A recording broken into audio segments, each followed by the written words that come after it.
오늘 본문 말씀 금방 이제 읽었죠. 로마서 8장 1절부터 2절 말씀. 오늘 이 말씀을 통해서 제가 제목을 토라와 성령의 계시라는 제목으로 함께 오늘을 나누려고 합니다. 제가 계속 주님을 알아가는 이 여정을 진행하고 있는 가운데 하나님께서 특별하게 매주마다 이렇게 은혜를 많이 주시는 것 같아요. 그 은혜라는 것은 하나님이 주시는 선물이죠. 다른 말로 하면 선물. 사람은 선물을 받으면 항상 기뻐합니다. 싫어하는 사람이 아무도 없습니다. 그렇죠? 네, 아침에 일어났는데 누군가 선물을 내 방에다가 갖다 놨다. 그러면은 어떨까요? 우리 마음이요? 굉장히 기쁘겠죠? 야, 이걸 누가 갖다 놨을까? 매우 궁금해지겠죠?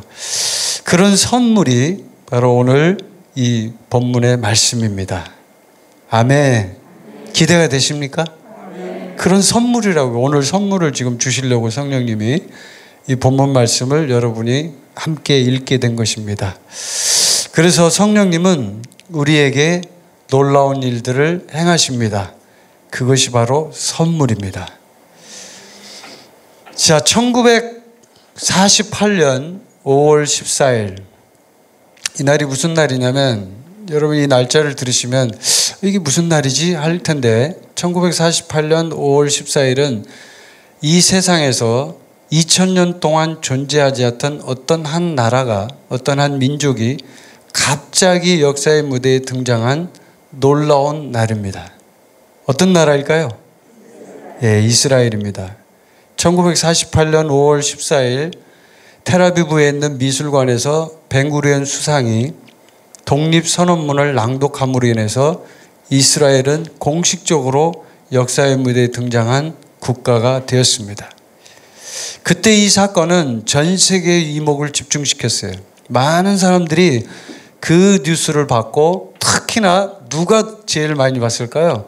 아랍에 있는 그 주변의 국가들, 이집트, 시리아, 요르단, 이런 나라들 있죠? 이런 나라들이 아주 주목해서 그 장면을 지켜봤습니다.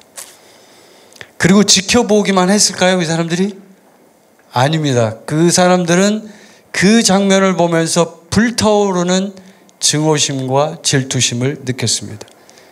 왜입니까? 그 아랍 민족은 유대 민족과 반목하는, 서로 사이가 좋지 않은 그런 2000년 동안 이어져온 전쟁과 미움과 증오의 역사를 가지고 있는 두 개의 민족이었기 때문입니다. 그래서 이 5월 14일 날 독립선언문을 발표하고 이스라엘 유대인들이요, 그날 텔아비브 그 거리, 제가 텔아비브도 가봤는데 그 거리에서 튀어나와서 하늘을 지르고, 그 하티크바라는 이스라엘 유대인들이 쓰는 그 노래가 있거든요. 국가 같은 노래가 있는데 아주 슬픈 노래예요. 그 노래를 막 부르면서, 노래는 슬픈데 사람들은 기뻐하고 막 춤을 추면서 이렇게 5월 14일 날 그렇게 시간을 보냈단 말이에요. 너무 기쁜 날이죠. 2000년 동안 나라가 없다가 나라가 생겼으니 얼마나 기뻤겠어요. 그런데 놀라운 것은 그 다음날 5월 15일 날 전쟁이 일어나 버렸어요. 바로 그 독립선언을 낭독하고 바로 전쟁이 일어났는데, 이게 놀라운 게 뭐냐면, 그 기록을 보면 제가 참, 이게 진짜 이거는 기적 중에 기적이 아닌가, 저는 그렇게 생각해요. 이런 기적은 역사에 저는 없다고 봐요. 제가 역사 공부를 참 많이 하고 재미있어하고 제가 이제 책도 많이 읽고 그러는데, 이 역사에 등장하는 수많은 전쟁이 역사에 참 많이 나오잖아요. 그 중에서 이 이스라엘 유대인들의 1948년 5월 15일에 시작된 그 유대민족의 전쟁 역사는요, 이 세계 역사에 찾아볼 수 없는 기적이에요, 기적. 미라클이에요. 왜 그러냐면요, 보세요.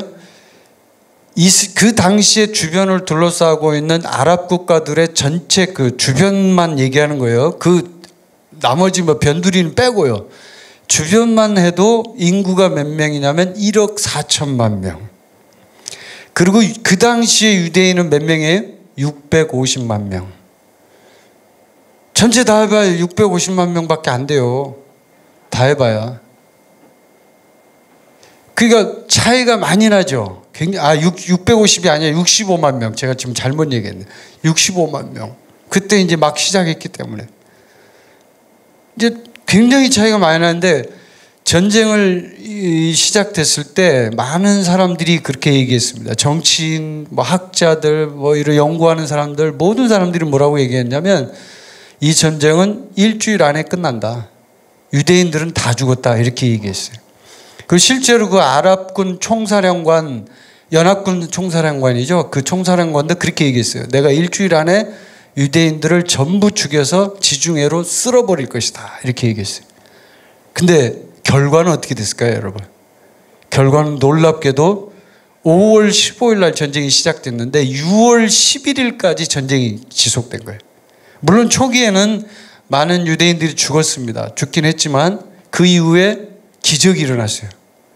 막 유대인들이 싸우면 이기는 거예요. 그러다 결국 6월 11일 날 휴전을 한 거예요. 도저히 이제 힘들어서 못 싸우겠다. 한 달 동안 쉬자. 그리고 한 달을 쉬었어요.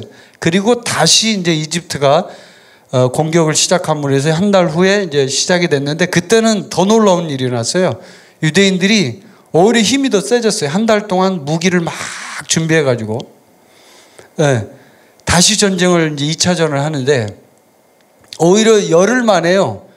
이 이스라엘이요 이집트 카이로까지 진격해 버렸어요. 이제 자기들이 이거 유대인들을 쓸어버리려고 하다가 오히려 자기들이 땅이 먹히게 생겼어요. 이제 큰일 났죠. 그래서 갑자기 유엔에서 중재를 해가지고 이제 그만하라고 막 유대인들을 달래고 이스라엘을 달래가지고 그만 가 이제 여기까지 카이로까지는 안 돼 하고 이렇게 돌려보내는 어이없는 해프닝이 일어나는 그렇게 해서 휴전이 된 거예요. 휴전이.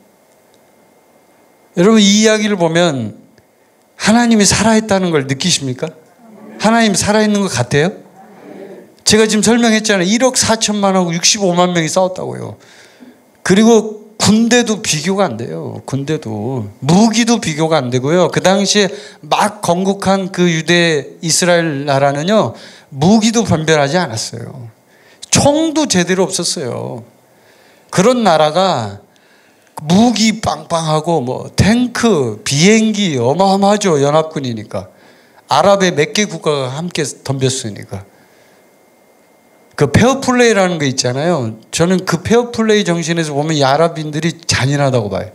아니 조그만 나라를 공격하는데 몇 개 나라가 무기를 들고 몇만 명이 군대를 동원해서 그렇게 공격을 한다는 게 너무 잔인하잖아요. 근데 그 사람들 그렇게 했단 말이에요. 그런데 결과는 놀라웠죠. 누가 도와줬어요? 하나님이. 놀라운 일이에요. 놀라운 일. 이건 기적 중의 기적이에요. 역사의 기적이라고 저는 생각해요. 그리고 지금까지 살아있잖아요. 지금까지. 이스라엘 건재합니까? 얼마 전에 그 하마스에서 미사일을 막 쏜 거 아십니까? 뉴스에? 미사일을 무지무지 많이 쏴요. 한 3,000발인가 뭐 쐈대요. 쐈는데 그거를 아이언돔이라는 그 이스라엘 무기 방어체가 있거든요. 그걸로 90%를 막아냈다고 합니다. 90%. 참 머리도 좋아요. 하여튼 그 아이언돔 딱 만든. 우리나라도 이거 하나 딱 쌓아놓으면 뭐 중국이나 북한에서 아무리 미사일 쏴도 괜찮을 텐데 리더가 똑똑해. 딱 만들어서 그게 제가 그 이스라엘 뉴스를 한번 보니까요. 뭐라 그러냐면 이번에 이제 베니 간츠 국방장관이 이제 그 아이언돔 이제 관리하는 국방장관이니까 이 사람이 이제 그걸 했는데 이 아이언돔이라는 무기 자체가요. 이번에 전 세계 뉴스에 나왔잖아요. 자동으로 광고가 돼버렸대요. 그래서 전 세계에서 그걸 사려고 줄을 섰대요. 지금 줄을 서서 돈 싸들고 와서 우리나라에 지금 야 이렇게 장사하면 얼마나 돈을 쉽게 벌까. 정말 돈 벌기 쉽죠. 돈 싸들고 와서 사겠다고 줄 서 너 그 다음 너 2번 3번 순번으로 만들어 놓고 이게 바로 하나님이 보살피고 또 보호하고 지혜를 주고 그러죠. 그런 민족의 특징이에요. 아멘. 제가 왜 이 얘기를 여러분에게 하냐면 그 이스라엘 민족이 지금 굉장히 큰 위기를 겪고 있어요. 왜 위기를 겪었냐면 현재 이스라엘의 총리는 누구냐면 베냐민 네타냐후라는 총리예요. 근데 이제 지금 현재 이 선거를 요즘에 하면서 막 하면서 바뀌고 있어요. 바뀌는데 어떤 사람을 바뀌냐면 아까 말한 그 베니 간츠라는 국방장관이 있죠. 이 사람이 상당히 그 신앙적인 어떤 그 사상적인 색깔이요, 좀 좌파적인 색깔이 있대요. 자유주의적인 색깔이 있대요. 그래가지고 이 사람이 이 베냐민 네타냐후하고 대결을 하는 거예요, 지금. 상당히 어려움이 있다고 제가 그 뉴스를 통해서 봤는데, 이거 보면서 제가 기도를 했어요. 하나님, 진짜 하나님이 원하시는 대통령이, 그 총리가, 거긴 대통령이 아니죠, 총리가 되게 해주세요. 이렇게 기도했어요. 왜요? 그 이스라엘 민족은 하나님이 선택한 하나님의 백성이니까요. 우리가 성경에도 보면 나오잖아요. 우리가 예루살렘을 위해서 평화를 위해 기도하면 하나님이 우리를 축복해 준다는 거예요. 그 기도하는 사람을. 그게 진리예요. 성경의 진리. 그런데 이 이스라엘 백성들이 이제 오늘 제목은 토라와 성령의 계시라는 제목인데, 토라를 이제 갖고 있죠. 토라가 뭐예요, 여러분? 토라는 히브리 단어인데, 토라의 뜻은 율법이라는 뜻도 있고 교훈이라는 뜻도 있고 가르침, 티칭이라는 뜻도 있어요. 그리고 이제 이 토라를 좀 더 아주 좀 자세하게 분석을 해서 이 단어를 이제 정의를 한다면요, 모세오경이라고 볼 수도 있어요. 맞죠? 토라, 모세오경. 특정 책이에요. 5권의 책인데 이 토라가 율법이기도 하고 이스라엘 민족의 정신적인 지주고 삶의 모든 근간이고 토대예요, 토대. 이 토라가 없으면 이스라엘 민족은 존재할 수가 없어요. 뭐 다른 거 우상단지는 필요 없어도 이 토라 말씀은 반드시 있어야 되는 민족이에요. 아멘. 참 특이한 민족이고 저는 은혜를 받아요, 이 민족을 보면. 우리나라는 뭐 불상 갖다놓고 그걸 막 우리나라 천년의 역사라고 자랑하지만 이스라엘 민족은 그런 거 없어요. 그런데 토라가 있단 말이에요. 토라가. 그 토라가 율법이에요. 그 토라가 오늘 이 본문 말씀에 등장을 해요. 생명의 성령의 토라, 죄와 사망의 토라. 원래 원어대로 번역하면 이렇게 번역을 해야 돼요. 생명의 성령의 법이라고 되어 있죠. 우리 개역개정판에는 원래대로 하면 생명의 성령의 토라라고 되어 있어요. 그래서 제가 그 컴플리트 주이시 바이블이라고 유대인들이 보는 성경이 따로 있거든요. 영어로 된 성경. 이제 그걸 읽어보니까 뭐라고 되어 있냐면 이걸 토라 오브 더 스피릿 이렇게 번역을 했더라고요. 토라 오브 더 스피릿. 그러니까 토라의 영이다 이 말이죠. 토라의 영이다. 이렇게 번역할 수 있다는 거예요. 그럼 이 토라가 뭐냐라고 지금 제가 설명을 해드렸잖아요. 토라는 간단해요. 율법이에요. 법이에요. 근데 이 율법이 단순히 율법으로만 끝나느냐 이렇게 생각하면 안 돼요. 여러분이 토라를 이해할 때 율법 이런 개념으로만 이해하면 잘못 이해하는 거예요. 오늘 그걸 이제 공부하는 거예요. 여러분이 이런 개념들을, 성경에 있는 개념들, 제가 이제 설교하면서 기초적인 내용을 많이 다루잖아요. 지난주에도 뭐 캐뎀 얘기하면서 처음 들어본 단어를 막 공부했잖아요. 아, 그런 뜻이 있었구나. 이렇게 알게 되는 것처럼 토라도 마찬가지예요. 여러분이 율법으로 이해했다면 잘못 이해하는 거예요. 토라의 진정한 본질적인 어떤 하나님이 토라를 통해서 이스라엘 민족을 인도하시고 우리 모든 믿는 자들을 인도하시는 결정적인 뜻이 무엇일까요? 그건 가르침이란 뜻이 훨씬 더 강해요. 가르침, 티칭. 그리고 또 하나가 있어요. 제가 설명 안 한 것 중에. 또 하나가 뭐냐면 하나님의 약속이에요. 약속 뭐예요? 약속.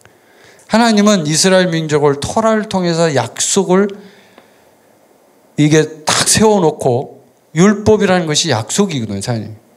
그래서 이 약속은 반드시 이루어져야만 하는 거예요. 그렇죠? 그래서 이스라엘 민족은 이 토라를 어떻게 이해하냐면요, 안식일 날 토라 이제 그 회당에 가서 이스라엘 민족들이 그 토라를 읽거든요. 막 낭독을 해요. 그러면서 그 낭독을 하는 자체가 하나의 예배고 그거예요. 그런데 그 낭독을 할 때 이 토라를 특히나 하프 토라라는 게 있거든요. 하프 토라는 뭐냐면 선지적인 메시지를 담은 토라가 하프토라예요. 그건 뭐예요? 약속의 의미가 훨씬 강한 거예요. 약속의 의미가. 그래서 2000년 동안 이스라엘 민족은 안식일에 우리는 회복될 것이다. 아모스 9장에 보면은 내가 너희들을 다시 회복시켜서 본토로 들어가게 할 것이다 라는 말씀이 있거든요. 아모스 9장에 보면. 이제 그런 말씀들을 읽는 거예요. 하나님이 약속했기 때문에. 근데 어떻게 됐어요?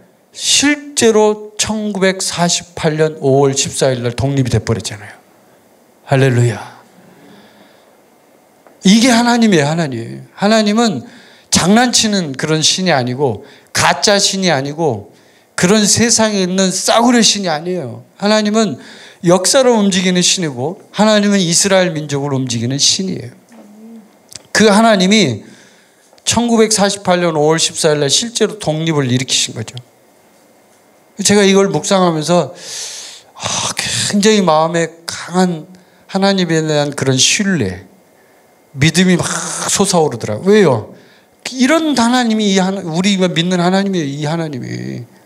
어디 멀리 있는 하나님이 아니고요. 근데 이스라엘 민족이 이렇게 실제로 독립을 하고 실제로 나라가 세워진 이후에 지금 이제 어떤 일이 일어나면 여러분이 그 히브리어 단어 또 하나 공부해 볼게요. 알리야라는 단어가 있어요. 히브리어 단어. 알리야. 들어봤죠? 알리야가 무슨 뜻이에요? 어디서 들어보긴 들어봤는데 무슨 뜻인지 잘 모르겠죠. 알리야라는 단어는 뭐냐면 올라가다라는 뜻이 있어요. 그리고 다시 컴백, 돌아가다라는 뜻이 있어요. 알리야라는 뜻이. 그래서 이 알리야를 이스라엘 민족은 지금 현재 진행형으로 알리야를 하고 있단 말이에요. 그 알리야가 뭐냐면 이스라엘 민족에게 있어서는 알리야는 뭔 뜻이냐면 다시 예루살렘 본토로 돌아가는 걸 말해요. 아까 말한 것처럼 5월 14일 날 독립했죠. 하나님은 이스라엘 민족을 아모스 말씀에 있는 것처럼 예언을 하셨죠. 약속을 하셨죠. 다시 돌아가게 만든다는 거예요. 근데 그 다시 돌아가게 한다라는 뜻, 위로 올라간다라는 뜻. 왜냐하면 예루살렘이 산에 있으니까 올라간다라는 뜻이 또 있어요. 등반하다 이런 뜻이 있어요. 그래서 알리야를 하고 있잖아요. 그게 알리야예요. 알리야. 여러분 이 유대 민족 이스라엘에 대해서 관심 있는 분은 아마 이 단어를 들어봤을 거예요. 근데 이 알리야가 왜 중요하냐면 우리 그리스도인들에게 매우 중요한 의미를 갖고 있거든요. 그냥 이스라엘 민족이 자기 고향으로 돌아갔다 이렇게만 생각하면 그것도 놓치는 거예요. 토라도 뭐예요? 제가 지금 설명했잖아요. 중요한 의미가 약속이라고. 약속. 토라의 가장 중요한 포인트는 약속이에요. 그 하나님의 약속이 성취된다는 거예요. 하나님은 그 약속을 이루신다는 거예요.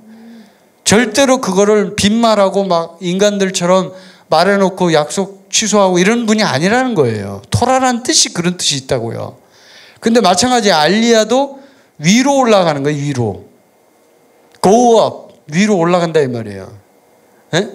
등반한다 이 말이에요. 위쪽으로. 그럼 이건 뭐냐면 이 알리야 속에 어떤 뜻이 들어있냐면 더 높은 more than higher 더 높이 올라간다 이 말이에요. 영적인 의미로 보면 무슨 뜻이 있냐면 우리가 더 높은 하나님의 그 나라로 가라는 거죠. 알리야가 그런 뜻이에요. 우리에게 그런 말씀을 하시는 거예요. 너희도 알리야를 해라. 이스라엘 민족만 알리야를 하는 게 아니라 우리도 알리야가 필요한 거예요. 뭐 어디로요? 더 높은 하나님의 나라로 가라 이거예요. 더 높은 단계로 올라가라 이거예요. 머물지 말고 낮은 단계에 있지 말고 더 산꼭대기를 올라가. 그 얘기예요 지금 이게. 그래서 그런 의미로 이제 제가 묵상을 해보니까 참 놀랍더라고요. 이렇게 하나님이 우리를 모든 단어 속에 이런 것도 숨겨놔가지고 우리를 영적으로 계속 동기부여를 시켜주는 거예요. 푸시를 하는 거예요. 너 머물지 말고 올라가. 이스라엘 민족이 알리야를 지금 하고 있거든요. 실제로 이스라엘 민족이었던 이제 2000년 동안 흩어져 있던 그 민족들이 지금 이스라엘로 본토로 돌아가는 일이 계속 일어나고 있어요. 제가 미국에서도 어떤 잡지 이제 그 크리스찬들이 보는 잡지 영어로 된 잡지가 있는데 이제 그걸 읽어보니까 거기에도 알리야를 하는 그룹이 있더만요. 미국에도 유대인들이 많잖아요. 근데 그 유대인들을 알리야를 하도록 그런 어떤 단체가 있더라고요. 그래서 계속 본토로 이제 보내는 거예요. 왜 그렇게 하느냐? 하나님의 명령이니까. 그리고 그 알리야가 결국은 마지막 우리가 하나님 앞에 나아가는 최종적인 더 높은 단계니까요. 더 높은 단계로 올라가는 거죠. 그게 바로 하나님의 원하시는 뜻이에요. 아멘. 저와 여러분이 그렇게 올라가야 돼요. 더 높은 단계로. 그래서 오늘 본문 말씀이 있는 거예요. 자, 그럼 이제 본문 말씀에 들어가서 토라와 성령의 계시를 이제 한번 살펴볼 텐데, 자, 이 첫 번째는 뭐냐면 가장 중요한 게 이 객관적 진리와 주관적 진리의 차이를 우리가 명확하게 이해해야 돼요. 이 얘기를 잘 들어보세요. 객관적 진리가 있어요. 주관적 진리가 있어요. 제가 얼마 전에 설교했던 십자가와 부활의 계시는 로마서 6장을 가지고 제가 말씀을 나눴어요. 로마서 6장에는 뭐가 있냐면 알다라는 동사가 있고 여기다라는 동사가 있고 들이다라는 동사가 있었어요. 이 세 개의 동사를 가지고 하나님께서 로마서 6장에서 우리에게 말씀하시는 가장 중요한 핵심은 뭐였어요? 우리가 죽었다 이거예요. 죽었다. 그래서 제가 설명했었잖아요. 로기조마이라는 단어도 생각납니까? 벌써 다 까먹었어요? 지워버렸어요, 머리에서? 로기조마이, 계산하다라는 뜻도 설명해주고 다 해줬잖아요. 그런 건 좀 배워놓으면 좋아요. 여러분에게 진짜 도움이 돼요. 그게 사실이기 때문에 하나님의. 이게 객관적 진리예요. 우리가 죽었다. 그리스도와 함께 연합하여 우리가 죽은 것이다. 이게 객관적 진리예요. 근데 이 객관적 진리, 결국은 이제 죽고 우리가 부활한 이 객관적 진리가 실제 삶에서는 어떤가요? 한번 봅시다. 실제 삶에서 우리가 진짜 삶에서 그렇게 죽은 사람처럼 삽니까? 진짜 부활을 해가지고 생명이 살아 펄펄 뛰는 것처럼 그렇게 예수님의 그냥 분신인 것처럼 그렇게 살아요, 우리가? 아니죠. 실제 삶은 아니에요. 그럴 때 우리가 무엇이 문제인가를 생각해 보면 바로 이게 나오는 거예요. 객관적 진리와 주관적 진리의 차이가 나오는 거예요. 그러면 객관적 진리와 주관적 진리의 차이는 뭐예요? 객관적인 건 그냥 객관적 진리의 사실이에요. 로고스예요. 레마가 아니에요. 어떻게 보면 로고스와 레마의 차이라고 볼 수도 있어요. 그럼 주관적 진리는 뭐예요? 주관적 진리는 삶 속에서 나에게 개인적으로 적용된 완전히 레마로 나에게 들어온 계시, 이것을 주관적 진리라고 해요. 주관적 진리가 해결되어야만 이 문제가 해결이 되는데 그 주관적 진리를 해결하기 위해서 바로 오늘 사도 바울이 로마서 8장에 이 말씀을 쓴 거예요. 바로 이 주관적 진리를 해결하려고. 객관적 진리로 해결이 안 되니까 죽었어 그래. 사실이야. 로기조마이. 다 계산해서 다 결과가 나와 있는 거야. 죽은 건 맞아. 맞는데 근데 로마서 7장에 가니까 오라 나는 공고한 사람이라 막 피를 토하는 절규를 하잖아요. 내가 이렇게 죽었는데 도대체 나란 인간이 아직도 이러고 있네. 내가 원하는 건 하지 않고 원하지 않는 죄를 짓고 있네. 절규를 하잖아요. 그러고 나서 바로 로마서 8장에서 이 말을 하고 있는 거예요. 그게 바로 사도 바울이 우리에게 얘기하는 주관적 진리예요. 진짜 이제는 주관적 진리가 돼야 된다 이거예요. 그 주관적 진리의 핵심은 뭐냐? 바로 성령이에요. 성령으로 사는 것을 배울 때 이게 해결이 되는 거예요. 성령이 아니면, 그래서 하나님은 예수님을 통해서 십자가의 놀라운 일들을 행하셨죠. 다 보세요. 십자가의 죽음, 장사됨, 부활 다 했죠. 이건 객관적 사실이고 진리예요. 이미 다 끝난 거예요. 2000년 전에 끝난 거고 그 안에서 우리가 함께 그리스도와 함께 죽고 장사되고 부활했다. 그게 침례라 그랬잖아요. 그렇게 해서 끝났어요. 끝나서 완전히 끝났는데 이게 객관적 진리라고 그랬잖아요.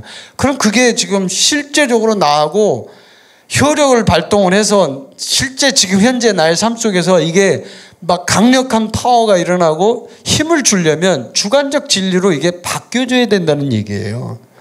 그러지 않으면 객관적 진리로만 끝나면 아, 그럼 어쨌다는 건데? 내가 지금 아직도 죄를 짓고 있는데 어떻게 해야 돼, 이거 지금?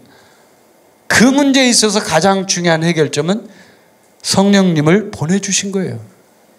아멘. 이건 할렐루야죠. 그래서 성령을 보내는 거예요. 성령을. 그래서 우리가 우리 노력보다 주님을 더 신뢰하고 주님을 믿고 성령님을 따라가기만 하면 그러면 이 문제가 해결이 될 수 있다는 거예요. 근데 이게 참 웃긴 게 사탄이 어떻게 우리를 공격을 하냐면 이 문제는 이제 우리가 주관적 진리를 성령이 해결점이구나. 성령이 키구나. 이걸 이제 알았어요.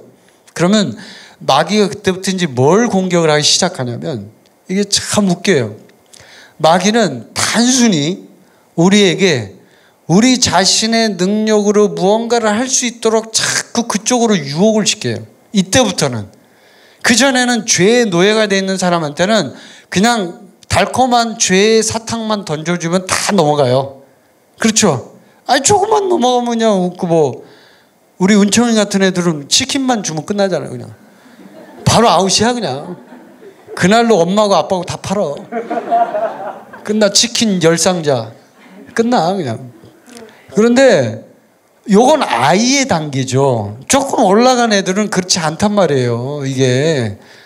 조금 좀 크면은, 이제 우리 교회에 보면은 충만이라는 애가 있는데, 이름을 얘기해서 미안해요. 근데 어쨌든 누군지 모르니까 다른 사람은. 충만이는 컸어, 좀. 그래서 얘는 유혹을 해도 좀 한번 생각을 해봐야 돼. 아, 우리 황 선생님한테 혼날 텐데. 나 이거 죄지면 안 되는데. 이렇게 이제 한번 생각을 해보게 되잖아요. 은총이는 아니란 말이에요. 아니야. 나는 먹어야 돼. 무조건. 이게 이제 어떤 그 자기의 분량의 차이잖아요. 근데 이 분량이 좀 올라간 사람에게 있어서 사탄이 어떤 유혹을 하냐면 바로 그거예요. 네가 네 능력으로 무언가를 해보도록 계속 그걸 주입시키는 거예요. 죄를 짓게 하는 것보다 훨씬 더 강력한 유혹이에요. 이게 훨씬 강력해요.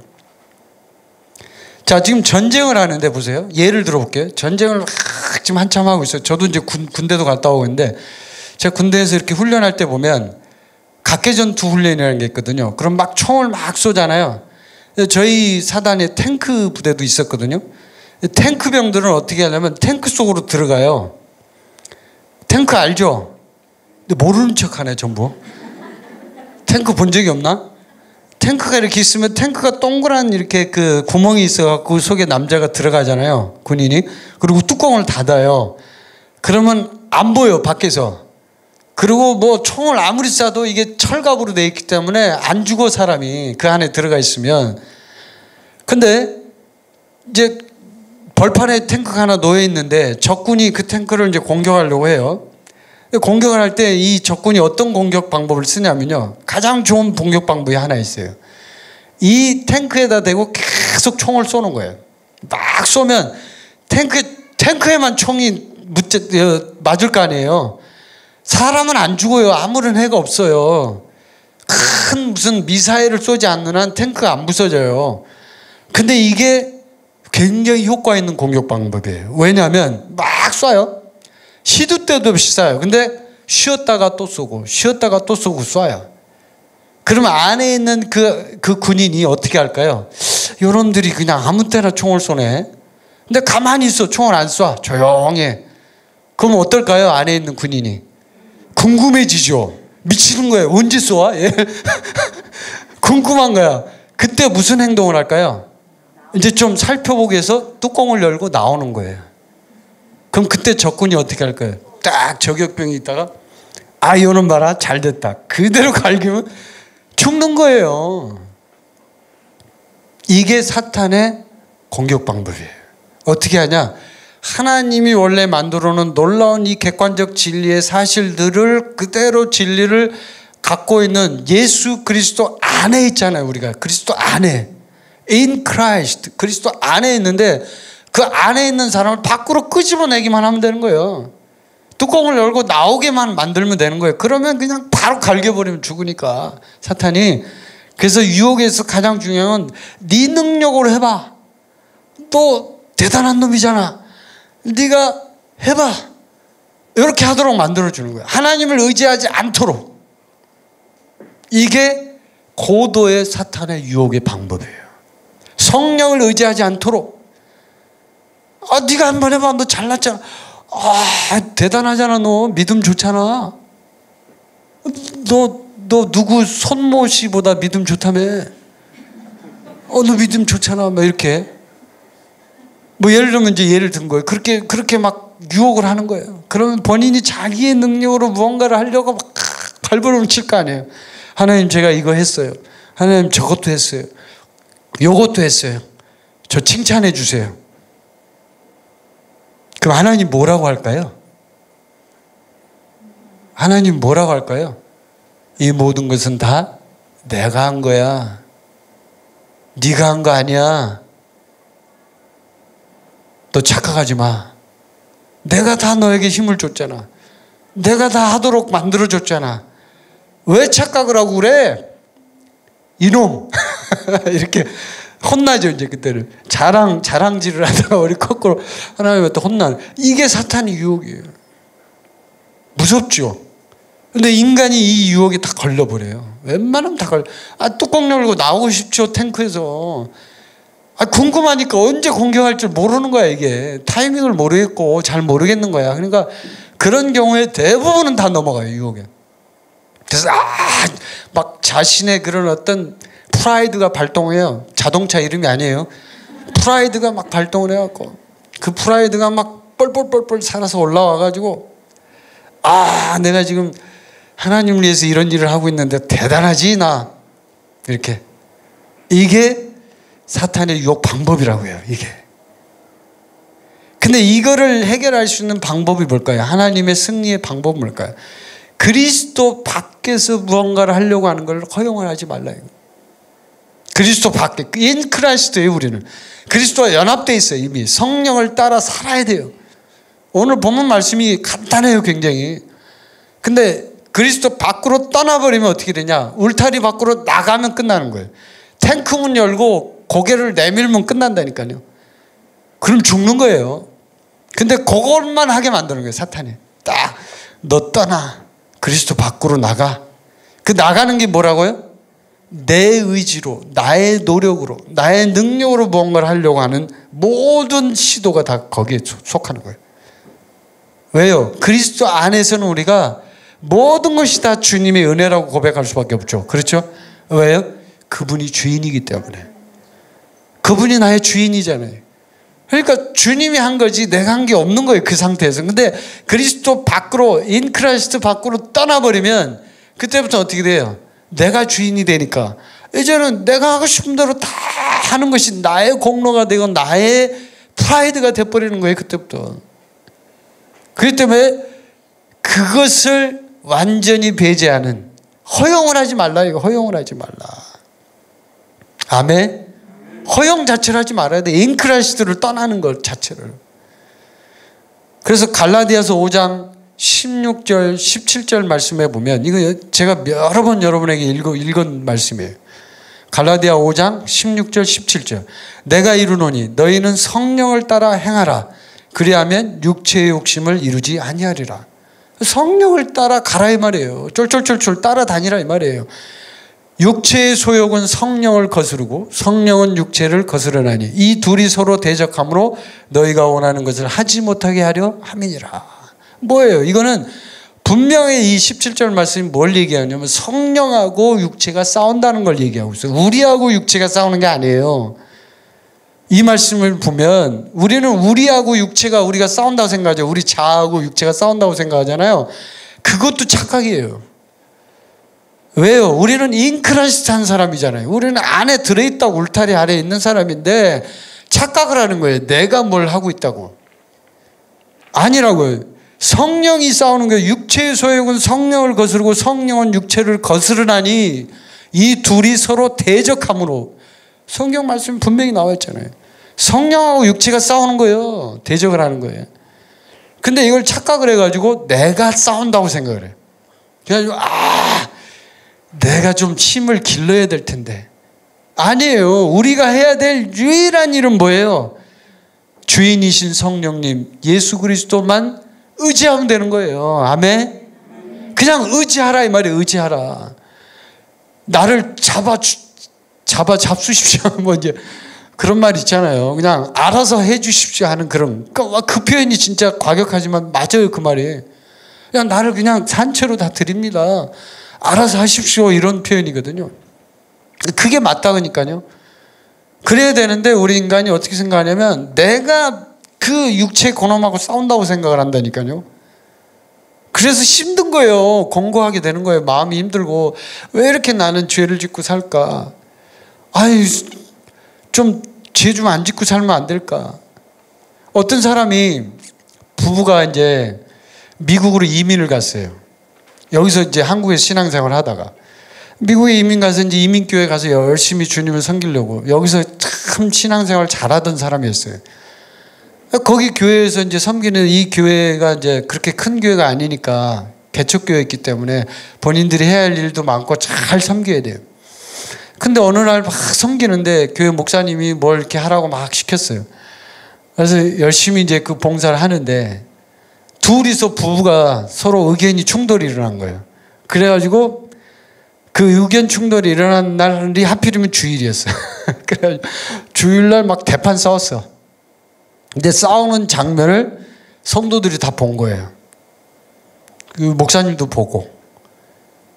그래가지고 막 얼굴이 창피해지고 날씨 뜨겁고 집에 가가지고 막 주님 앞에 울부짖으면서 기도를 하는 거예요. 하나님, 저는 인간이 왜 이렇게 못됐을까요?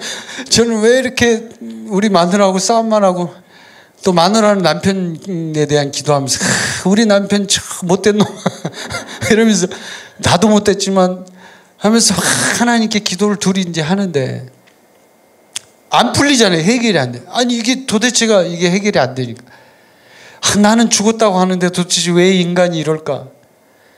그 다음날 도저히 힘들어갖고 둘이 이제 목사님한테 상담을 하러 갔어요. 목사님 만나니까 목사님이 그러는 거예요. 목사님, 우리 이제 이분들이 목사님한테 얘기한 거예요. 우린 정말 도저히 창피해서 이제 교회도 못 다닐 것 같아요. 이제 신앙생활이 힘들어요. 이게 지금 화내고 이러는 거 도저히 이거 뭐 통제도 안 되고 도저히 못 하겠어요. 정말 목사님 기도 좀 해주세요. 화를 안 내도록 기도해 주세요. 온유의 영을 부어달라고 기도해 주세요. 사랑의 영을 부어달라고 기도해 주세요. 그랬더니 목사님 뭐라고 하는지 아세요? 나 기도 안 해줄 거예요. 그런 거예요. 왜 기도 안 해준다고 했냐면 당신들은 그 기도가 필요 없어. 당신들 안에 그리스도가 이미 있기 때문에, 당신들 안에 이미 사랑이 있기 때문에, 당신들 안에 온유가 있어. 그리스도가 온유야. 그리스도가 사랑이야. 그리스도를 의지해. 이 부부가 그날 그 얘기를 듣고 깨달았어요. 아, 그렇구나. 내가 이걸 잡아당겨서 열매를만 맺으려고 했는데 알고 보니까 열매의 근본 대신 그리스도를 의지하면 되는 거였구나.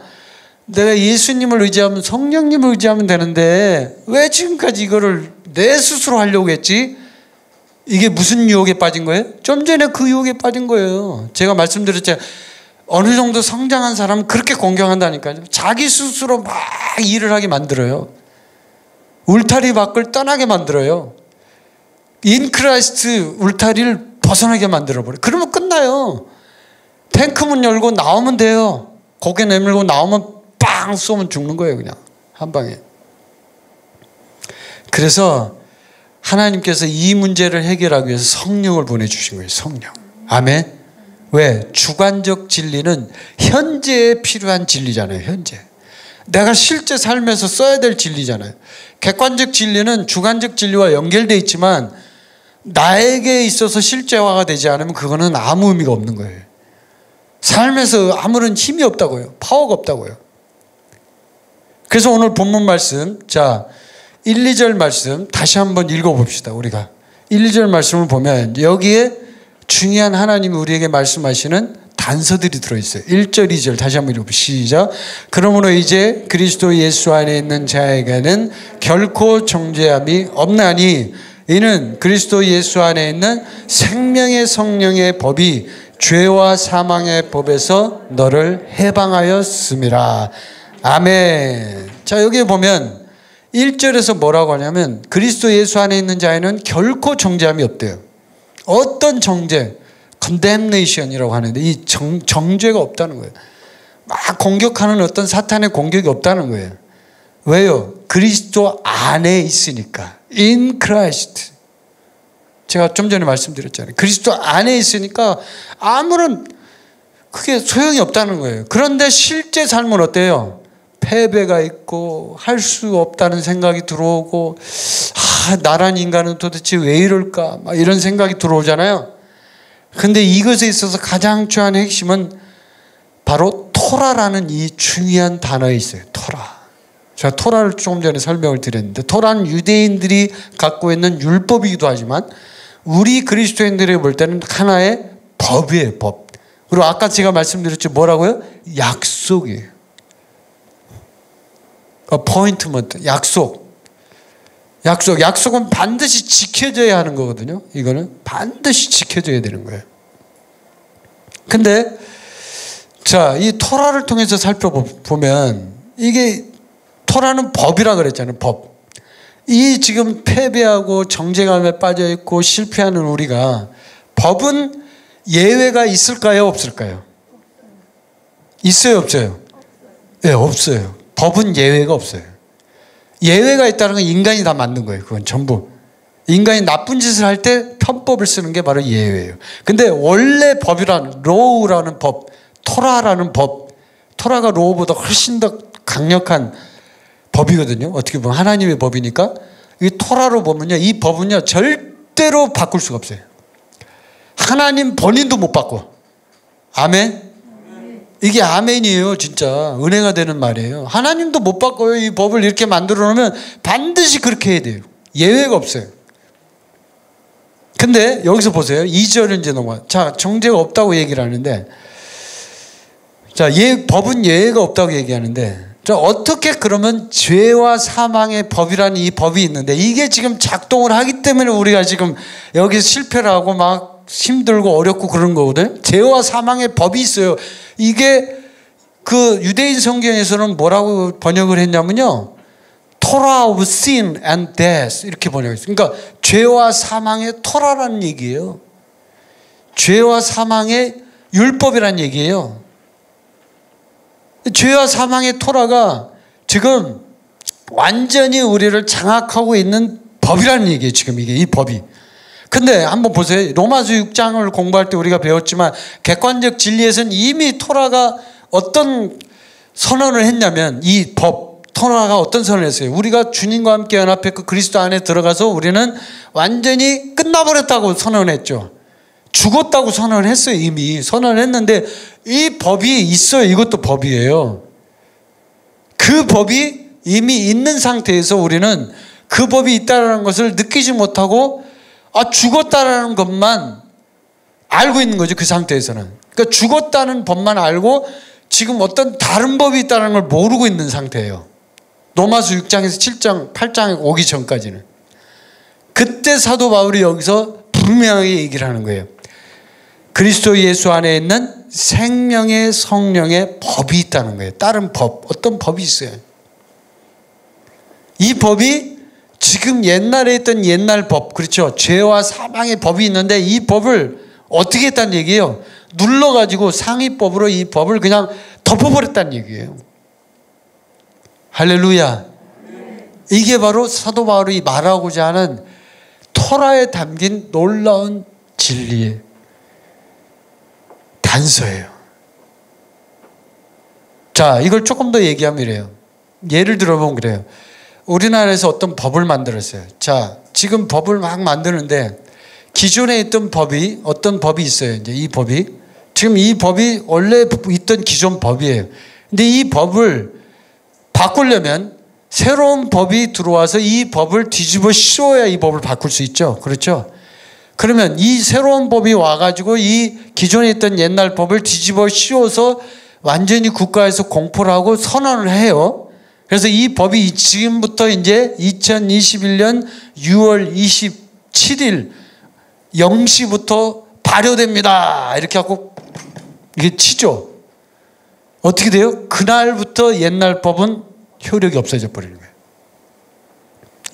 자, 이건 이해가 되시죠? 그러면 죄와 사망의 법은 언제부터 언제까지 효력이 있었어요? 예수님의 십자가의 놀라운 사건이 있기 전까지 죄와 사망의 법은 효력이 있었어요. 계속 이어져 왔어요. 근데 예수님이 십자가에서 못 박히시고 거기서 완전한 부활과 승리를 쟁취하신 그 순간부터 어떤 법이 작동하기 시작한 거예요? 생명의 성령의 법이 작동하기 시작한 거예요. 왜요? 주님이 하늘로 올라가서 성령을 보내주셨기 때문에요. 할렐루야. 이게 생명의 성령의 법이에요. 근데 이 생명의 성령의 법은 특징이 있어요. 지금부터 잘 들어야 돼요. 특징이 있어요. 그냥 법이라는 것은 어떤 객관적인 진리라고 그랬잖아요. 객관적이에요. 주관적인 게 하나도 없어요.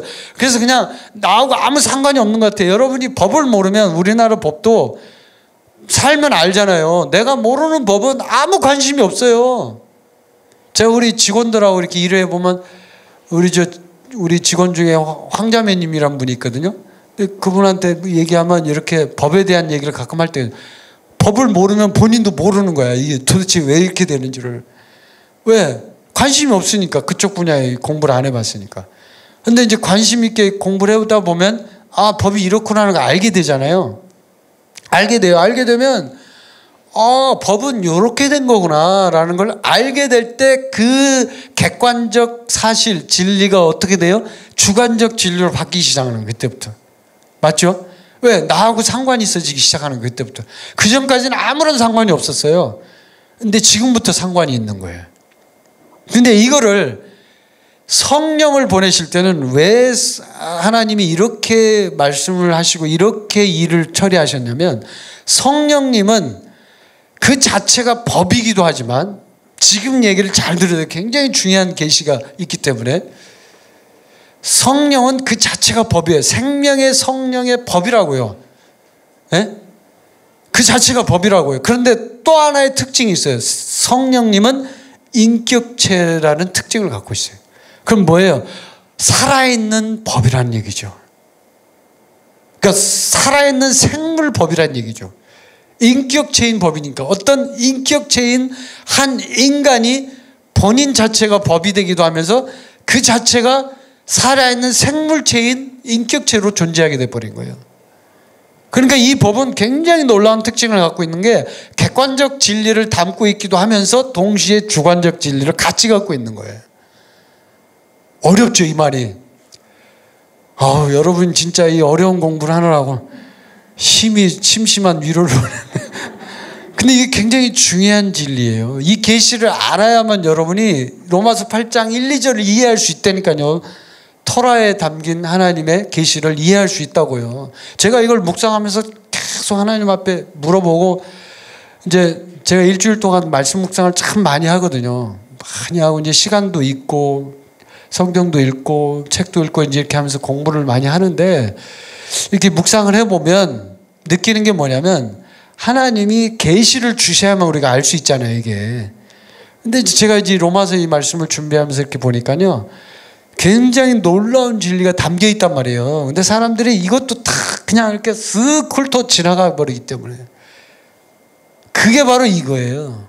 성령님은 다시 얘기할게요. 객관적 진리로 존재하시기도 하고 주관적 진리로도 존재하시는 분이에요. 그럼 이건 더 쉽게 얘기하면 무슨 말이냐면 성령님은 인격체이기 때문에 법이기도 하지만 그 자체가 법은 예외가 없다 그랬잖아요. 무조건 그대로 돼야 되는 거예요. 무조건 그 법대로 이루어지는 거예요. 만유인력의 법칙, 그럼 뭐예요? 떨어지는 거예요. 이거는 떨어져야만 돼요. 이거는 법칙이기 때문에 그대로 이루어져야 되는 거예요. 근데 이거를 이 법을 바꾸려면 또 다른 상위법, 새로운 힘이 나와서 이거를 없애야 되는 거예요. 그러니까 만유인력의 법칙을 무시하는 법은 뭐냐면 생명의 법칙이에요. 생명의 법칙. 아멘. 자, 보세요. 만유인력의 법칙은 모든 물체는 떨어져야 돼요. 그렇죠? 왜? 밑에서 잡아당긴 힘이 인력이 있으니까 뉴턴이 발견한 법칙이잖아요. 떨어져야 돼요. 근데 새들을 보세요. 새가 왜 안 떨어져요? 토끼나 강아지나 돼지는 떨어지잖아요. 위로 올라가면 뚝 떨어지죠. 떨어지면 우리 은총이가 잡아먹겠지. 근데 맛있죠. 돼지는 뭐 꿀꿀꿀꿀 하면서 뚝 떨어지면 그냥 그대로 불에 구워 끄슬리면 되는 거죠. 그런데 새는 안 떨어지잖아요. 왜 안 떨어져요? 왜 안 떨어져요? 새도 떨어져야 되잖아요. 만유인력의 법칙으로 보면. 뭐 때문에 그래요? 생명의 법칙이 만유인력의 법칙을 이겨버리는 거예요.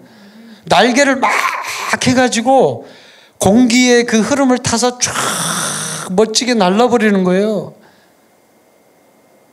다른 동물은 못 날르는데 이게 바로 생명의 법칙이에요. 아멘. 그 생명의 법칙이 성령 안에 들어있다니까요. 그래서 성령님은 객관적 진리인 이 사실과 생명의 법칙, 이 법칙을 같이 갖고 있기 때문에요. 항상 객관적 진리와 주관적 진리가 유동적으로 존재해요. 같이 존재한다고. 그래서 항상 성령님은 뭐예요? 우리의 사정을 살펴요. 아, 너 힘들지? 그래, 너 죄졌지? 너 오늘 대판 싸웠지? 괜찮아. 내가 너한테 위로해 줄게. 그래, 내가 너의 주인이야. 너 나만 쳐다봐. 나만 의지해. 이렇게 얘기하는 거예요, 성령님이. 그럼 어떻게 돼요? 그때부터 생명의 법이 작동하기 시작하는 거예요. 근데 우리는 율법으로만 보려고 하니까 토라. 그러니까 어떤 규칙으로만 보려고 하는 거죠. 생명의 법칙으로 보려고 해야 되는데 성령님은 그런 특징을 갖고 있다니까요. 그래서 하나님이 성령을 보내준 거예요. 성령이 아니면 해결이 안 되니까 보내준 거예요. 아멘이십니까? 성령이 아니면 안 돼요. 우리는 끝장나요. 우린 죽어야 돼요. 우린 정말 성령님 필요해요. 아멘. 자, 그래서 이 예수 안에 있는 생명의 성령의 법, 생명이란 말이 들어간 것도 그래요. 성령의 법이라고 여기서는 유대인 성경에는 번역했지만 생명이란 말이 들어가도 상관이 없어요. 왜냐하면 여기에 생명이 굉장히 중요하기 때문에 이 부분에서는. 왜냐하면 성령님이라는 분 자체가 생명의 성질을 갖고 있거든요. 그 자체가. 제가 지금 말씀드렸잖아요. 성령님은 인격체라고 그랬잖아요. 인격체는 뭐예요? 생명이에요. 생명. 죽은 게 아니라고요. 지금도 살아있다는 의미거든. 인격체라는 말은. 성령님은 살아서 존재하는 하나의 인격체이기 때문에 생명의 법칙이 그대로 적용되는 거예요. 그래서 성령님이 생명의 법칙을 작동시켜버리면 이 죄와 사망의 법, 원래 있던 이 법이요, 아무런 소용이 없어요. 이것이 그냥 더 큰 법이 되어버렸기 때문에. 아멘. 이게 바로 지금 오늘 본문 말씀에서 말하고자 하는 사도 바울의 진짜 마음의 그 의도예요. 의도. 토라가 그런 거야. 토라는 약속이야. 하나님이 이렇게 법을 만들어놨어. 이건 그대로 돼야 돼. 예외가 없어. 그런데 그 토라의 법이 성령님으로 나타나 버렸어. 성령님은 아주 놀라워. 객관적 진리와 주관적 진리를 다 갖고 있어. 율법하고 달라. 율법은 객관적 진리밖에 없어. 토라는 객관적 진리야. 주관적 진리가 없어. 그래서 네가 힘들어. 그러나 성령님은 뭐예요? 생명의 법이 있어. 주관적 진리가 있어. 네가 언제든지 써먹을 수 있는 너하고 개인적인 관계가 있는 거예요. 네? 영어로 말하면 individual. 그러니까 완전히 개인적인 관계가 있다 이 말이에요. 개인적으로. 남 얘기가 아니라 이 말이에요. 그게 생명의 법이에요. 아멘. 오늘 좀 계시가 막 옵니까? 계시가 와야 돼요. 생명의 법이라는 게 바로 그런 거예요. 그런 걸 인지하지 못하니까 그냥 막 왜 이렇게 힘들게 살지라는 성령님이라는 분을 알고 있으면서도 그런 생각 안 하고 살죠, 우리가. 자, 그러면 그 본문 말씀에 보면 성경이 있으시면 여러분이 3절, 4절 한번 보세요. 우리가 읽지는 않았지만 3절, 4절 한번 읽어볼게요. 거기가 중요한 또 하나의 계시가 있어요. 거기 들어있어요. 자, 3절, 4절. 됐습니까? 시작. 율법이 육신으로 말미암아 연약하여 할 수 없는 그것을 하나님은 하시나니 곧 죄로 말미암아 자기 아들을 죄 있는 육신의 모양으로 보내어 육신의 죄를 정하사 육신을 따르지 않고 그 영을 따라 행하는 우리에게 율법의 요구가 이루어지게 하려 하심이니라. 아멘. 자, 이건 뭐냐면 세 번째예요. 제가 지금 주관적 진리, 객관적 진리 설명했죠. 그리고 성령님이 토라와 함께 연결돼서 어떻게 작동하는지 생명의 법에 대한 얘기했죠. 지금 공부하고 있는 거예요. 그래서 지금 이 성령님의 법은 어떤 계시인지를 다시 쉽게 설명해 드렸잖아요. 이해가 지금 되잖아요, 이제.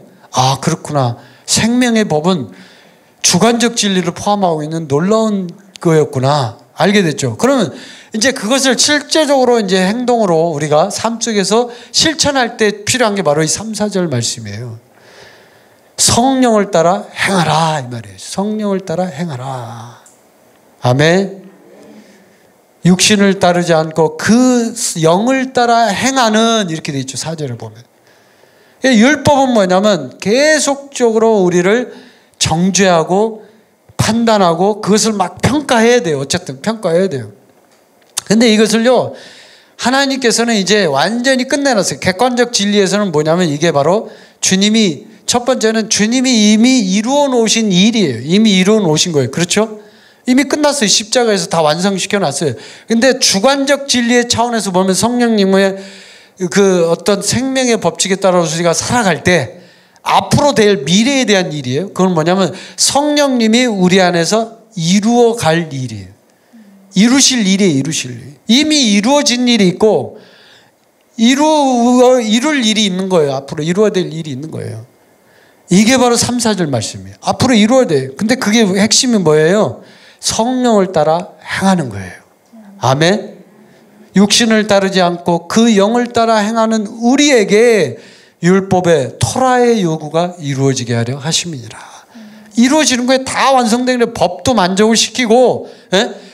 법에 하자가 없어요. 하나도. 하나님은 법을 절대로 어기는 분이 아니라 그랬잖아요. 하자가 없어요. 그 요구가 다 이루어지는 거예요. 뭐예요? 생명의 법만 따라가면. 뭐예요? 성령만 쫄쫄쫄 따라다니면 되는 거예요. 할렐루야. 그게 성령을 따라 행하라는 뜻이에요. 성령을 따라 행하라. 그걸 구체적으로 얘기하면 이거예요. 첫 번째는 뭐냐면 성령을 따라 행하는 걸 구체적으로 실천할 때 그럼 어떻게 하는 것이냐를 몇 가지만 얘기해 보면 5절 말씀에 보면 뭐라고 되어 있냐면 육신을 따르는 자는 육신의 일을, 영을 따르는 자는 뭘 생각해요? 영의 일을 생각한다. 그래서 이걸 말씀을 통해서 우리가 알 수 있는 건 뭐냐면 영의 일을 생각하는 게 성령을 따라가는 거예요. 아멘. 그러니까 막 육신적인 일만 생각하고 그냥 오로지 그거야. 우리 은총이는 치킨만 생각해. 온통 머릿속에 치킨밖에 없어. 이게 아니라 육신의 일이죠. 영의 일을 생각한다 이 말이에요. 영의 일을. 성령을 따라 행하는 게 구체적으로. 그걸 지금 사도 바울이 5절에 써놨어요. 영의 일을 생각해. 너는 그 생각하고 살아. 너 여자친구 생각하고 돈 버는 거 생각하고 뭔가 즐기려고 생각하고 이런 것만 생각하지 그거 다 내려놔.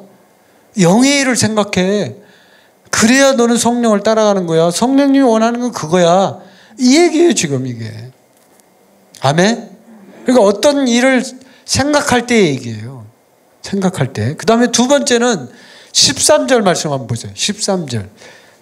그 13절 한번 읽어봅시다. 시작. 너희가 육신대로 살면 반드시 죽을 것이로되 영으로서 몸의 행실을 죽이면 살리니. 아멘. 여기서는 뭐라고 얘기하냐면 명으로 성령으로 몸의 행실을 죽이라는 거예요. 몸의 행실을. 몸의 행실은 뭐냐면 몸에서 일어나는 습관이 습관. 습관은 우리를 끊임없이 공격하는 무지막지한 또 하나의 사탄이 유혹하는 공격 루트예요. 그냥 자기도 모르게 어떤 짓을 하고 있어. 이게 습관이에요. 습관. 이게 몸의 행실이에요. 또 다른 말로는. 근데 이 몸의 행실을 죽이는 걸 뭘로 죽인다고요? 성령으로밖에 못 죽이는 거예요. 성령으로밖에 해결이 안 돼요. 아무리 노력을 해도 해결이 안 돼요. 아무리 해도 안 돼요. 어떤 형제님이 교회를 다니는데 술을 되게 좋아해요. 형제님이. 이제 교회 예수님 믿기 시작했어요. 여기 계신 분 중엔 술 마시는 분이 없을 텐데 찔리는 분이 있을까? 뭐 하여튼 이제 교회를 다니면서 술을 먹었어요. 근데 술을 먹는데 이게 찔리잖아요. 예배 올 때마다. 집에 가서 술을 먹고 또 기도하고 아무리 해도 해결이 안 돼. 근데 어느 날 갑자기 이제 술을 앞에다 놓고 자기가 이제 항상 밥 먹을 때마다 술을 앞에다 놓고 이제 술을 같이 곁들여서 이렇게 밥을 먹는 습관이 있었거든요. 이 형제님이. 그런데 그날은 또 이상하게 항상 평소에 그 술을 먹을 때는 기도를 한 적이 없어요. 식사 전에 우리가 기도를 하잖아요. 근데 형제님이 그 술을 놓고 이렇게 기도를 하려고 하는데 마음에 어떤 깨림칙한 마음이 드냐면 그 술병 치워 이런 그런 음성이 들리는 것 같아. 하여튼 음성 들을 줄 몰라. 하여튼 뭐 들어본 적은 없으니까. 근데 하여튼 그 속에서 막 찔리는 그게 있잖아요. 그 느낌 알아요, 여러분? 그 양심의 소리라고 하죠. 그냥 막 자기한테 얘기하는 거예요. 너 그 술병 안 치워? 이렇게. 그래서 찔리니까 술병을 앞에다 놓고 지금 기도를 하려고 지금 이렇게 손을 모으고 있는데 안에서 너 술병 안 치워! 막 이렇게 하니까 막 얼마나 부담이 되겠어. 양심의 소리가 들리니까. 그래서 술병을 내려놔 버렸어요. 에이 좋다. 술 안 먹는다. 그리고 기도를 하는데 마음이 평안해요. 자, 이건 뭐예요 지금? 성령님의 생명의 법이 작동한 거예요. 이해되세요? 찌르고 있잖아요 지금 이게 실제로. 그래서 그 뒤로 그 형제님이 술을 끊었대요. 믿거나 말거나. 이게 성령님이 행하시는 일이에요. 몸의 행실을 죽이는 거예요. 이게 바로 성령을 아니면 몸의 행실을 죽일 수가 없다니까요. 먹던 습관이 있는데 어떻게 해내고요. 저도 그런 경우가 얼마나 많은데요. 그 다음에 세 번째, 성령을 행하는 것은 뭐냐? 성령님이 실제로 직접 행하는 거예요. 성령님이 직접 행하는 거라고요. 갈라디아서 2장 20절에 보면 뭐라고 그래요? 그리스도가 내 안에 사신다 이거예요. 그리스도가 내 안에 사신다. 내가 사는 것이 아니요 오직 내 안에 그리스도가 사시는 것이라. 뭐라 그래요? 내가 사는 게 아니라고요. 그리스도가 사는 거라고요. 이게 성령님이 행한다는 얘기예요. 그리고 성령님이 우리에게 지혜와 의와 거룩함과 구속이 되시잖아요. 그리스도가 성령님이. 아멘. 그래서 성령의 열매 자체도 여러분 보시면 성령의 열매는 그 단어를 이렇게 보면요. 그 복수로 안 써 있어요. 단수로 써 있어요. 왜 그러냐면 성령님이 혼자서 다 하는 거이기 때문에. 성령의 열매는 성령님이 맺는 거지 내가 맺는 게 아니에요. 아멘. 내가 맺는다고 착각하는 거지. 내가 사랑이 많다고 막 자랑을 하고 그런 자랑을 절대 하면 안 돼. 성령님이 하는 거예요. 그 다음에 마지막으로 네 번째. 이제 뭐 더 많이 이 진리를 막 풀어낼 수 있지만 뭐 이 정도만 해도 충분해요. 왜냐하면 성령을 따라 행하는 것은 그냥 성령님을 의지하면 되는 거기 때문에 몇 가지 예만 든 거예요. 마지막 예는 뭐냐면 성령에게 순종하는 삶이에요. 순종하는 것.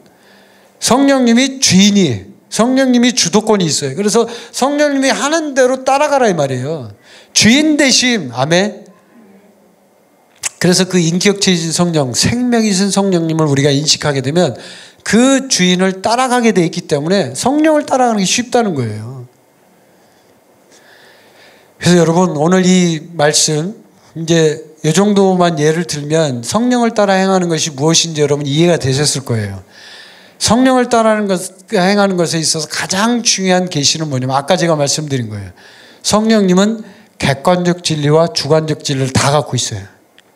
그건 다시 말하면 우리가 그분을 의지하면 언제든지 유동적이지만 그분만 따라가면 된다는 얘기예요. 그리고 그분 자체가 뭐라 그랬어요? 법이에요, 법. 그분 자체가 법이라고요. 생명의 성령의 법이라고 되어 있잖아요. 이거는 인격체이신 성령님이기도 하지만 또 다른 말로는 법이에요. 그럼 그 성령님이 히브리어로는 뭐예요? 루아흐. 루아흐는 무슨 뜻이라고요? 바람, 윈드. 그럼 바람은 뭐가 있다고요? 방향이 있어요. 그럼 성령님은 뭐가 있다는 얘기예요? 방향이 있어요. 그럼 성령님의 방향을 따라가야 되는 거예요. 아멘.